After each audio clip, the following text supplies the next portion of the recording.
បាទសូមគោរពនឹងជម្រាបសួរពុកម៉ែបងប្អូនទាំងអស់គ្នាបាទពុកម៉ែបងប្អូនដែលត្រូវការម៉ូតូ022បាទ022ដែលម៉ូតូខ្ចីបាទទៅទិញបាទហើយម្ចាស់គាត់អត់បានជិះទេគាត់ទុកចោលបាទម៉ូតូនេះគាត់ទុកចោលបាទដោយសារតែគាត់ទិញហើយគាត់គម្រោងថាធ្វើការនៅភ្នំពេញប៉ុន្តែគាត់បានធ្វើការនៅភ្នំពេញទេគឺប្រូទៅខេត្តវិញអញ្ចឹងគាត់ទុកចោលទេបាទម៉ូតូនេះមានស្លាកលេខកាតគ្រីត្រឹមត្រូវបងប្អូនហ្នឹងហើយស្លាកលេខភ្នំពេញទៀតបាទហ្នឹងហើយបាទអញ្ចឹងមុននឹងការចូលទៅការប្រាប់តម្លៃពុកម៉ែបងប្អូនបាទជួយចុចជាវម្នាក់មួយផងបាទជួយចុចជាវនៅ channel ថ្មីមួយផងបាទដើម្បីបានវីដេអូថ្មីបាទបានម៉ូតូល្អពី channel យើងខ្ញុំបាទសូមអរគុណបាទចុចជាវដាក់រូបកណ្ដឹងបាទដើម្បីបានវីដេអូថ្មីបាទម៉ូតូនេះបាទខ្ញុំហ៊ានធានាថាម៉ូតូស្អាតបាទម៉ូតូស្អាតម៉ូតូមូលម៉ាស៊ីនតាន់បាទ022បាទបងប្អូនមើលទៅបាទហ្នឹងហើយម៉ូតូខ្ចីមែនទែនបាទម៉ូតូនេះប្រៀបបានដូចជាម៉ូតូបកកេះអញ្ចឹងបាទ 99% គឺថ្មីបាទហ្នឹងហើយបាទបងប្អូនអាចមើលបានបាទមកមើលដល់ទីតាំងក៏បានដែរគឺគាត់នៅម្ដុំចោមចៅយើងទេបាទហ្នឹងហើយម្ដុំចោមចៅហ្នឹង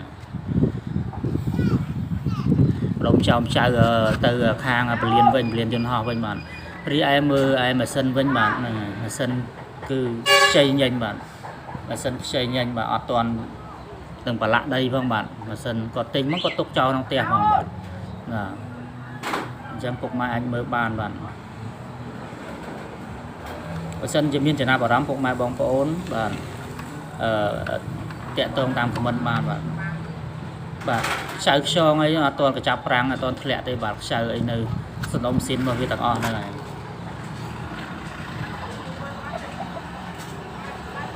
បាទបាទអញ្ចឹងខ្ញុំបាន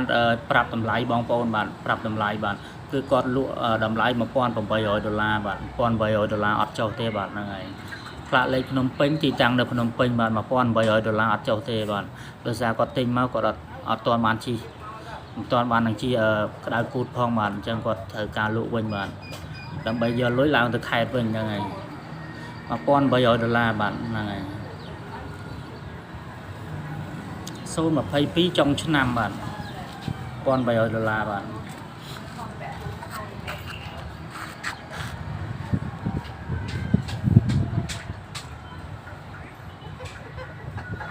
បាទអញ្ចឹងជាចុងក្រោយសូមអរគុណពុកម៉ែបងប្អូនទាំងអស់គ្នាបា